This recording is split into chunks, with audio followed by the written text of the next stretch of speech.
Bismillahirrahmanirrahim. Assalamualaikum warahmatullahi wabarakatuh. Alhamdulillahilladzi arsala rasulahu bil huda wa dinil haqq liyudhhirahu 'ala ad-dini kullihi wa kafaa billahi shahida. Alhamdulillahilladzi khalaqal mauta wal hayata liyabluwakum ayyukum ahsanu 'amala. Alhamdulillahilladzi hadana li hadza wa ma kunna linahtadiya laula an hadanallah. فنشهد أن لا إله إلا الله وحده لا شريك له له الملك وله الحمد وهو على كل شيء قدير اللهم صل وسلم على سيدنا وحبيبنا محمد صلى الله عليه وسلم وعلى آله وصحبه ومن تبعهم بالهدى إلى يوم القيامة وبعد. Sehat semua Bapak Ibu? Alhamdulillahirabbil alamin. Pada kesempatan siang kali ini kembali kita dipertemukan oleh Allah Subhanahu wa taala. Udah berapa bulan? 2 bulan, 3 bulan gak ketemu ya. Semoga pertemuan kita setahun bahkan ya. Tahun kemarin kita baru ketemu ya.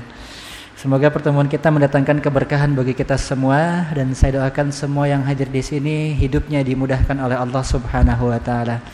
Tak lupa kita haturkan salawat dan iring salam kepada junjungan kita Nabi wa Habibina Muhammad sallallahu alaihi wasallam. Semoga tentunya kita selaku umatnya bisa istiqomah menjalankan sunnah-sunnahnya. Semoga kita semua bisa bersama-sama beliau di Firdaus Al-A'la. Dan semoga kita semua bisa mendapatkan syafa'atul udma di akhirat kelak. Dan Rasulullah SAW bersabda bahwa orang yang paling dekat dengan beliau di akhirat nanti, orang yang paling layak mendapatkan syafaat dari beliau adalah orang yang paling banyak bersalawat atas nama beliau. Maka ucapkan salawat dan salam setiap salat kita, setiap doa kita. Semoga Allah Subhanahu wa taala semakin mendekatkan kita dengan Rasulullah sallallahu alaihi wasallam. Amin ya rabbal alamin. Bapak Ibu yang dirahmati Allah Subhanahu wa taala, saya pengen nanya nih, Bapak Ibu pernah doa enggak? Sering ya? Sering. Pertanyaannya gini, lebih sering dikabulkan apa lebih sering belum dikabulkan? Ya, nggak ngitung ya. Tapi kira-kira selama ini Bapak Ibu doa, kira-kira banyaknya dikabulkan apa enggak? Apa belum dikabulkan? Minta ini kok belum dikasih-kasih, minta itu sering dikasih. Lebih banyak dikabulkan apa belum dikabulkan? Nah, beda-beda ya. Ada yang minta dikabulin terus, ada yang diminta tapi juga belum dikabulkan. Kenapa? Karena gini Bapak Ibu, ketika orang itu berdoa kepada Allah Subhanahu wa ta'ala, dia ada dalam beberapa kondisi, dia ada dalam beberapa keadaan. Selain itu, Allah Subhanahu wa ta'ala ketika mengijabah doa seseorang, itu bisa dengan cepat, bisa dengan lambat. Doa itu apa? Apa doa? Kalau dari atas ke bawah, itu namanya perintah. Dari Allah Subhanahu wa ta'ala ke hambanya itu namanya perintah.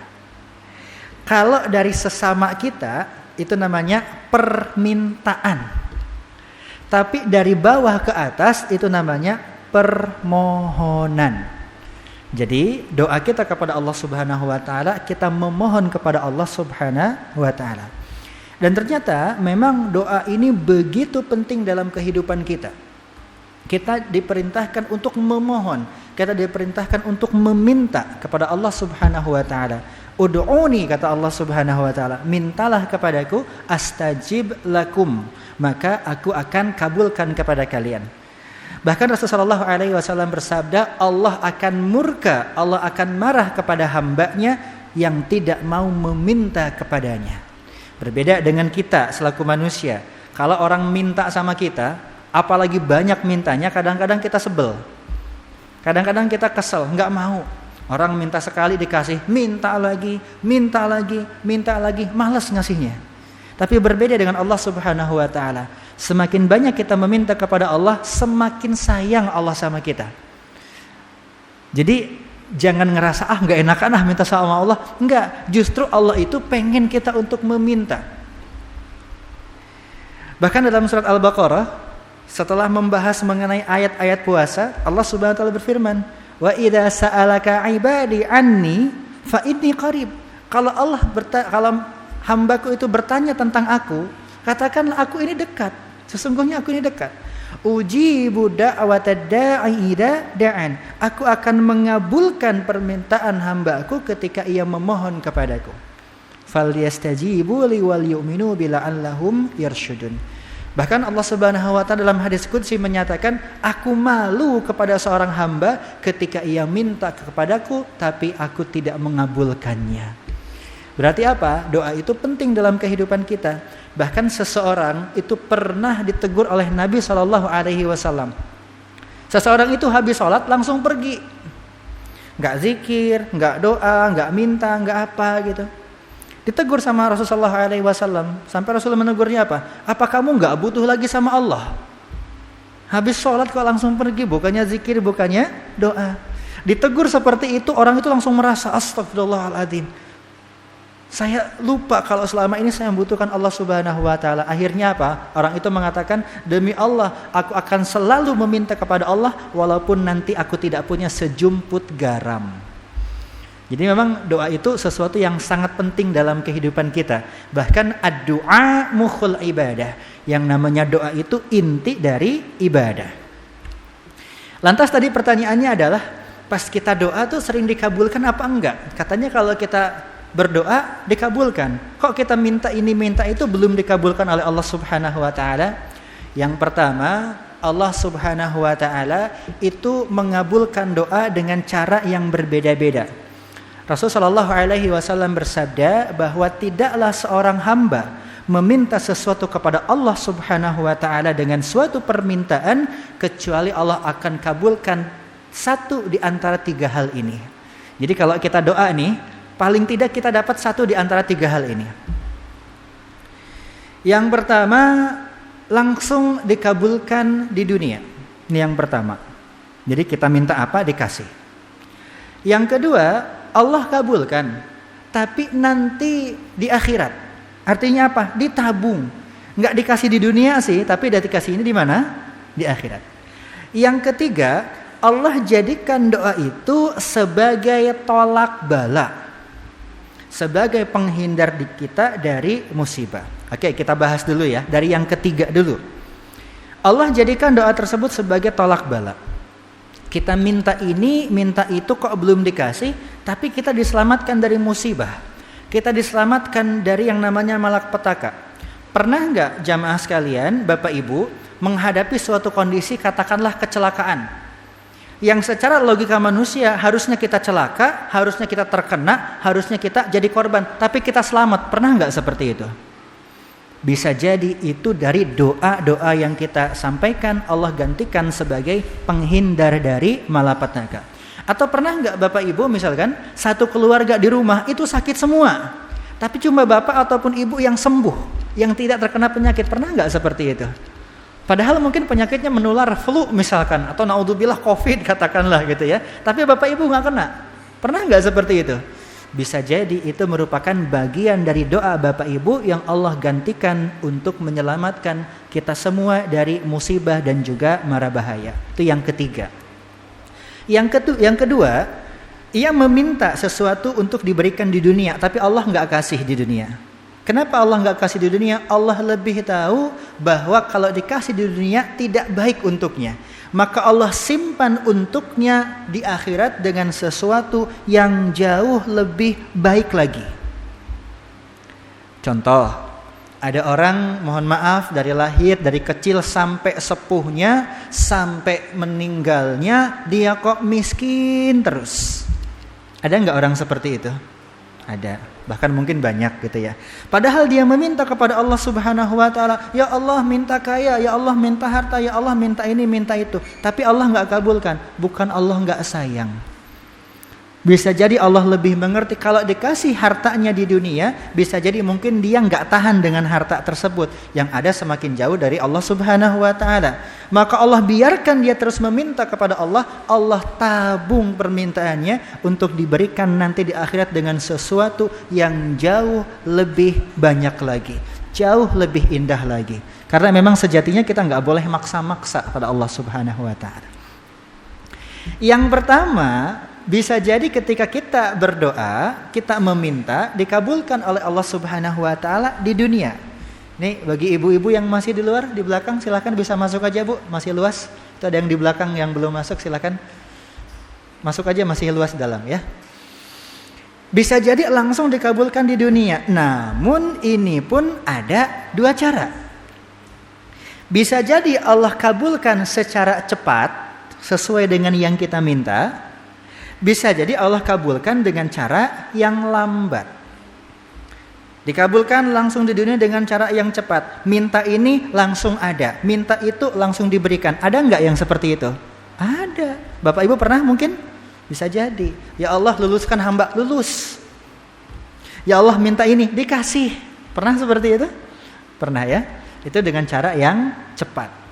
Tapi ada kalanya Allah memberikan yang kita minta, tapi dengan cara yang lambat. Ada jeda waktunya sekian lama gitu.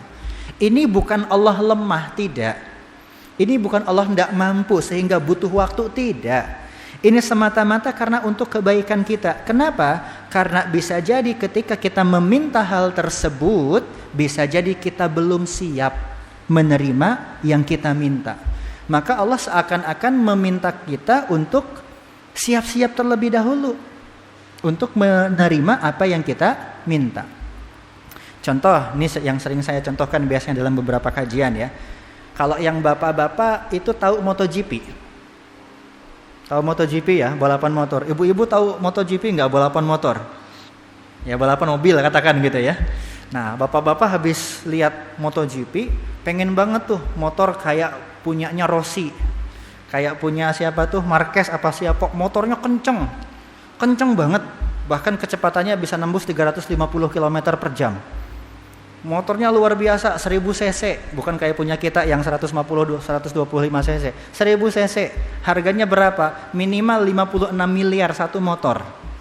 Satu motor, minimal harganya 56 miliar. Pengen banget punya motor kayak gitu. Salat tahajud minta sama Allah, ya Allah minta motor kayak punya Rossi, minta MotoGP. Besoknya datang nggak?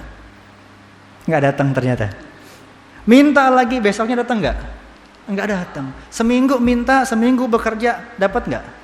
Belum dapat juga ternyata. Sebulan, setahun ternyata enggak dapat. Nih kalau kita enggak sabar nih, naudzubillah, kita akan mengatakan, "Wis Allah kok pelit ya? Minta kok enggak dikasih-kasih."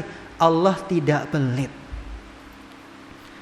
Hanya Allah ingin melihat kesiapan kita terlebih dahulu. Kenapa? Karena untuk mendapatkan yang kita minta seperti MotoGP tersebut, motor super tersebut, itu enggak sembarangan. Seolah-olah ingin mengatakan, kamu siapkan dulu beberapa hal.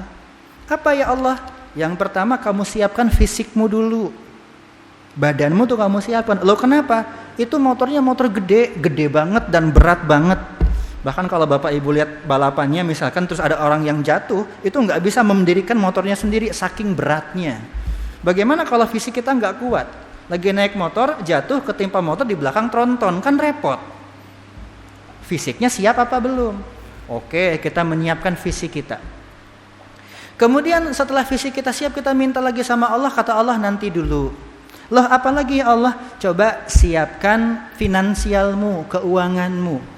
Emang kenapa ya Allah? Oke, kamu sudah punya fisik yang kuat, tapi ini motor mahal.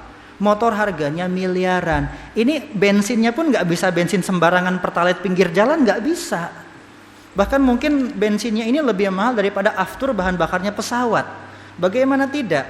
25 lap, 25 putaran, satu lap kurang lebih 4 km, digeber dengan kecepatan maksimal. Dan gak pernah sejarahnya mereka ada pom bensin pinggir jalan tuh gak pernah ketika balapan. Artinya apa? Bahan bakarnya sangat-sangat luar biasa hemat, sangat-sangat luar biasa cepat. Sanggup gak belinya? Jangan-jangan kita cuma sanggup beli pertalite sekali diisi, mogok kan gitu. Belum termasuk ganti olinya, belum termasuk suku cadangnya, mungkin harganya miliaran. Jangan-jangan pas dikasih udah, ketika rusak nggak bisa kita ngapa-ngapain. Kenapa? Nggak siap keuangannya. Siapin dulu uangnya, kata Allah.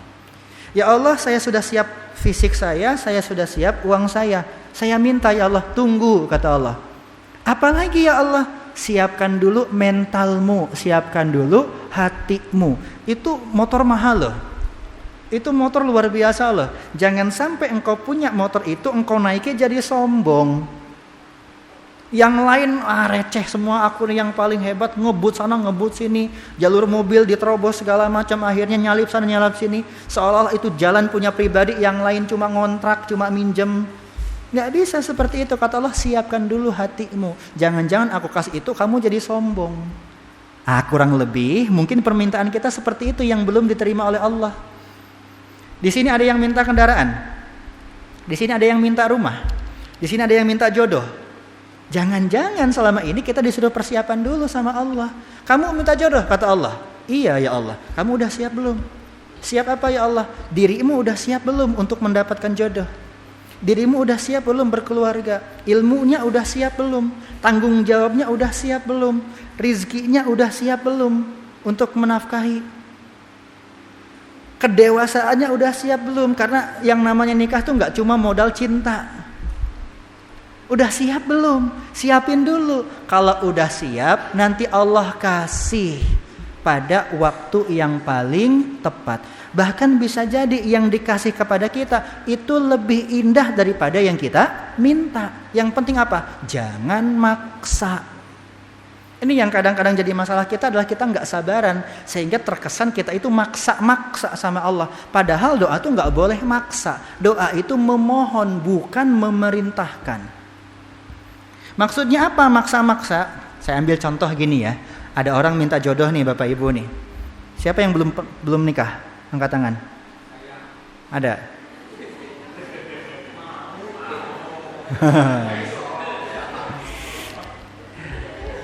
Kalau minta jodohnya jangan maksa.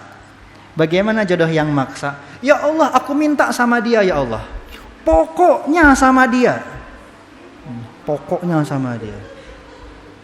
Nggak boleh yang lain loh, pokoknya sama dia. Ya Allah, kalau dia nggak jodoh sama aku, jodohkan ya Allah. Ini kan nyuruh-nyuruh Allah namanya.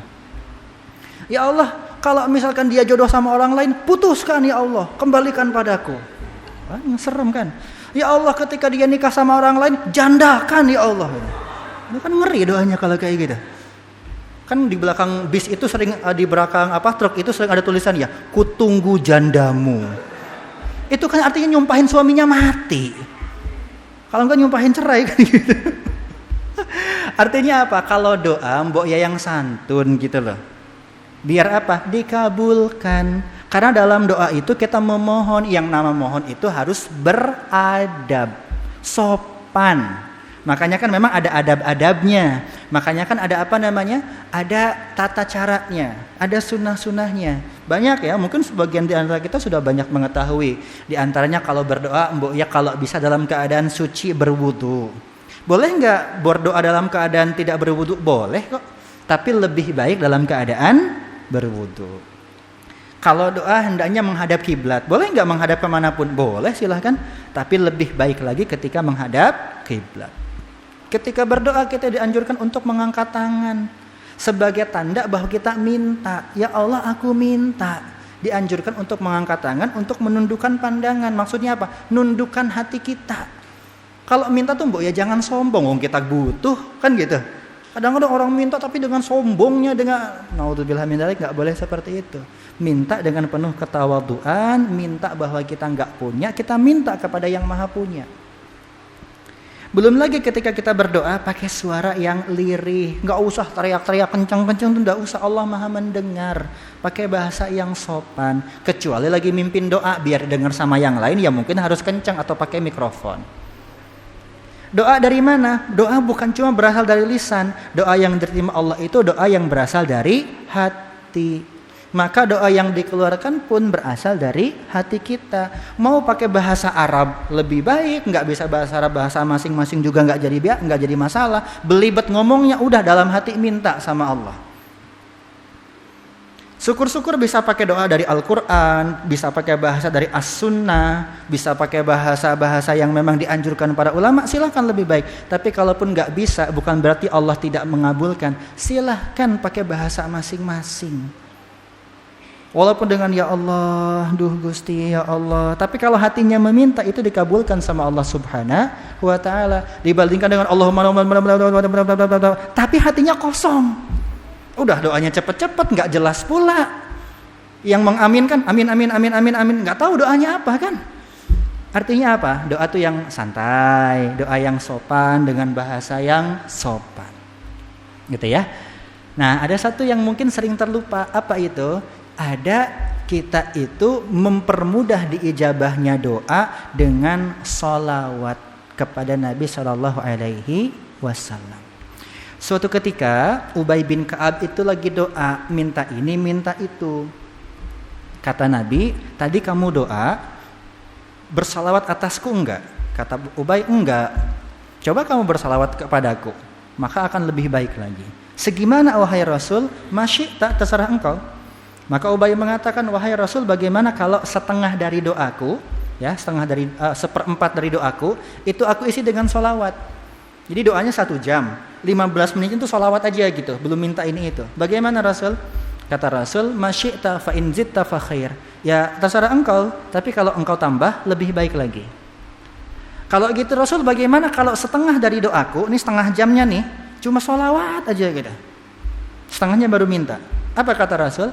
Masyi'ta fa in zitta fa khair. Terserah, tapi kalau engkau tambah lebih baik lagi. Nah kan seperempat suruh tambah tuh. Setengah tambah lagi. Maka Ubay mengatakan, wahai Rasul, bagaimana kalau seluruh doaku aku isi dengan salawat kepadamu? Jadi mulutnya mengucapkan salawat, hatinya yang meminta. Kata Rasul, jika engkau melakukan itu, Allah akan penuhi semua kebutuhanmu, Allah akan kabulkan semua keinginanmu, dan engkau akan diberikan rizki min haitsu la yahtasib, dari arah yang tidak diduga-duga. Jadi salawat ini penting Bapak Ibu. Dalam doa kita, setidaknya kita sisipkan salawat kepada Nabi SAW. Bahkan dalam sebuah riwayat, seorang ulama mengatakan bahwasanya doa itu tergantung antara langit dan bumi, tertahan, belum nyampe Allah Subhanahu Wa Taala, belum dikabulkan oleh Allah Subhanahu Wa Taala sampai seseorang itu mengucapkan salawat kepada Nabi Muhammad SAW. Maka ada adab-adabnya. Seperti halnya dalam doa Sayyidul Istighfar. Bagaimana adab-adabnya? Memuji Allah terlebih dahulu. Boleh enggak doa langsung minta ini minta itu? Boleh. Tapi lebih baik lagi ketika kita memberikan pujian terlebih dahulu kepada Allah Subhanahu wa Ta'ala. Bahkan ada doa yang bunyinya itu pengakuan dosa. Coba lihat Sayyidul Istighfar. Allahumma anta rabbi, ya Allah engkau adalah Tuhanku. Istighfar yang paling utama loh ini. La ilaha illa anta, tiada Tuhan selain engkau. Udah minta belum? Belum, masih memuji. Khalaqtani, engkau menciptakan aku. Wa ana abduka, aku hambamu. Wa ana ala ahdika wa'dika mastata'tu, semampuku aku menjalankan janjiku kepadamu. Abu'u laka bi ni'matika alayya wa abu'u dzambi, aku mengakui kenikmatan yang engkau berikan kepadaku dan juga aku mengakui dosa-dosa aku. Kan i'tiraf namanya tuh, ngaku dosa. Udah minta belum? Belum. Baru apa? Faghfirli, maka ampunilah aku. Artinya apa? Dalam doa tuh kalau bisa jangan langsung minta ini itu. Kalau minta ini itu langsung boleh enggak? Boleh, silahkan. Cuma lebih baik kita awali dengan pujian terlebih dahulu. Alhamdulillahirabbil alamin. Kita awali dengan salawat terlebih dahulu. Allahumma shalli ala sayyidina Muhammadin misalkan. Baru kemudian kita minta ini minta itu. Bahkan di antara doa yang paling utama bunyinya itu pengakuan. Seperti pengakuannya Nabi Adam atas dosa-dosanya. Rabbana zalamna anfusana wa illam taghfir lana wa tarhamna lanakunanna minal khasirin. Allah ampuni dosa-dosa mereka. Seperti pengakuannya Nabi Yunus ketika Allah Subhanahu wa taala perintahkan berdakwah, kemudian ditolak, mutung, kemudian apa? Berlayar, dicaplok ikan paus. Jangan kira dalam ikan paus tuh enak, enggak. Dikira hotel gitu kan, ada kamarnya, ada apa? Enggak, ikan paus. Ya gelap, ya pengap, ya sempit, ya bau, apalagi dibawa nyelam. Sengsara. Dan kata Rasul, ada sebuah doa yang Nabi Yunus ucapkan. Kalau Nabi Yunus enggak mengucapkan doa ini saya enggak bakal dikeluarkan sama Allah dari perut ikan paus. Apa coba? La ilaha illa anta subhanaka inni kuntu minaz zalimin. Itu kan pengakuan. Aku ini termasuk orang-orang zalim ya Allah. Maksudnya apa? Ampuni kezalimanku. Allah selamatkan. Jadi doa itu memang bentuknya bukan cuma minta, tapi pengakuan juga bisa juga berarti doa. Tapi intinya gini ya Bapak Ibu. Usahakan ketika kita berdoa, berdoa dari hati. Berdoa dengan penuh ketenangan, berdoa dengan penuh keyakinan, dan berdoa dengan penuh pengharapan. Insya Allah itu akan dikabulkan oleh Allah Subhanahu wa Ta'ala. Gitu Nji, saya tidak lama-lama, mungkin kita diskusi saja agar lebih efektif lagi. Nanti untuk terkabulkannya doa, kalau nggak salah di pekan keempat kalau nggak salah ya, sama Tatar Yudi kalau nggak salah, terkabulkannya doa. Ini sebagai mukadimah saja untuk materi di bulan kali ini. Monggo jika di antara Bapak Ibu ada yang mau bertanya atau mau disampaikan, saya persilahkan.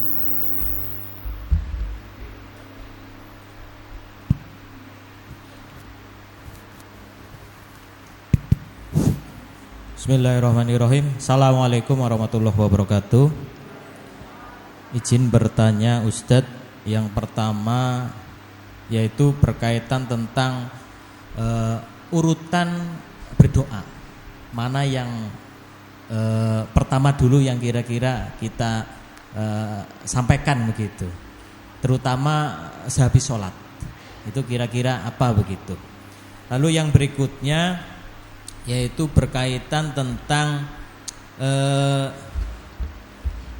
nazar, berjanji begitu. Saya sehabis misalkan diterima jadi polisi, nanti saya akan nyembelih kambing begitu, misalkan begitu. Itu kan berarti ada transaksi begitu dengan Allah begitu. Saya mau itu tapi saya begini begitu. Itu bagaimana Dad? Lalu yang terakhir ini kaitannya tentang berdoa tetapi bertawasul, ini hukumnya bagaimana ya Dad? Itu karena terkadang di masyarakat kita ada juga yang bertawasul tetapi memakai nama-nama yang mungkin dia tidak mengetahuinya begitu, hanya mengetahui bahwa kiai ini atau apa dan sebagainya gitu Dad. Matur nuwun. Assalamualaikum warahmatullahi wabarakatuh.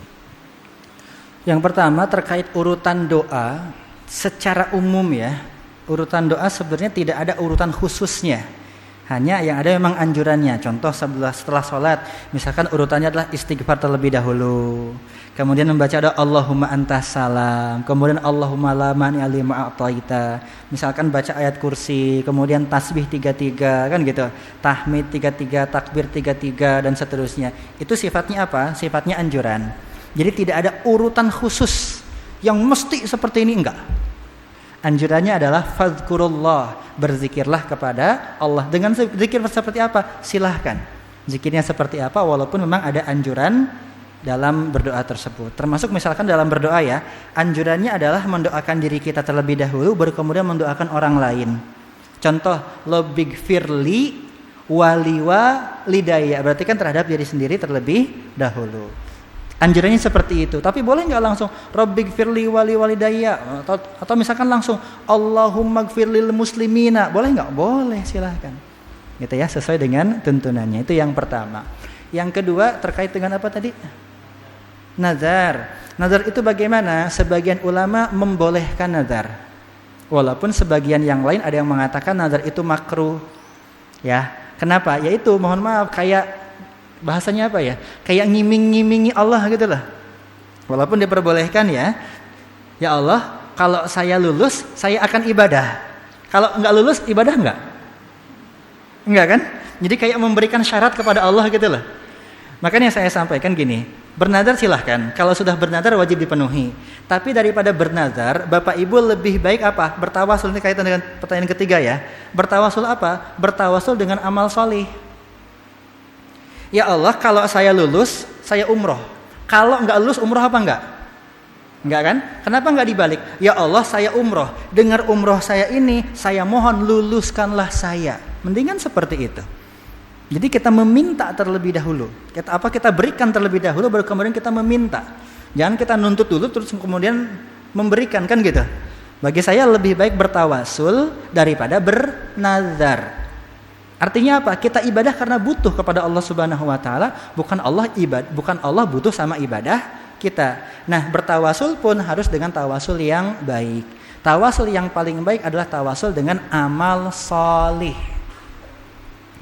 Sebagaimana dalam hadis ya, ada beberapa orang terjebak dalam gua, kemudian mereka bertawasul dengan amal solih mereka, kemudian Allah selamatkan mereka. Bertawasul dengan apa lagi? Bertawasul dengan Nabi Muhammad SAW. Bertawasul dengan kebaikannya, bertawasul dengan ajarannya, bertawasul dengan kemuliaannya, boleh nggak? Boleh. Bertawasul dengan apa lagi? Bertawasul dengan orang-orang solih, terutama yang masih hidup. Maksudnya apa? Minta didoakan sama mereka. Kalau bertawasul dengan yang sudah meninggal, ini terjadi perbedaan di antara ulama. Ada yang mengatakan boleh, ada yang mengatakan tidak boleh, kan gitu. Tapi yang pasti kita bertawasul dengan kebaikan, bukan dengan keburukan. Jadi tawasulnya itu dengan sesuatu yang sesuai saja dengan aturan, jangan yang mengada-ada. Yaitu paling baik saya sampaikan tadi, bertawasullah dengan amal soleh kita. Ya Allah, saya puasa, dengan puasa ini mohon ini dan itu. Itu boleh. Jadi tawasulnya dengan amal soleh. Ada lagi? Dari ibu-ibu ada? Belum ada? Dari bapak-bapak lagi ada? Sudah cukup? Tapi kalau cukup nggak apa-apa ya, nggak usah dipaksakan untuk nanya. Sisakan pertanyaannya untuk materi-materi selanjutnya ya. Itu mungkin kalau tidak ada yang tanyakan, sudah tambah siang juga ya. Insya Allah kita bertemu di pertemuan selanjutnya. Mohon maaf kalau ada kata-kata yang kurang berkenan dalam penyampaian. Semoga penyampaian yang singkat ini bermanfaat untuk Bapak Ibu sekalian. Aqulu qouli hadza astaghfirullah li wa lakum wa billahi taufiq wal hidayah wal inayah wal afu minkum. Assalamualaikum warahmatullahi wabarakatuh.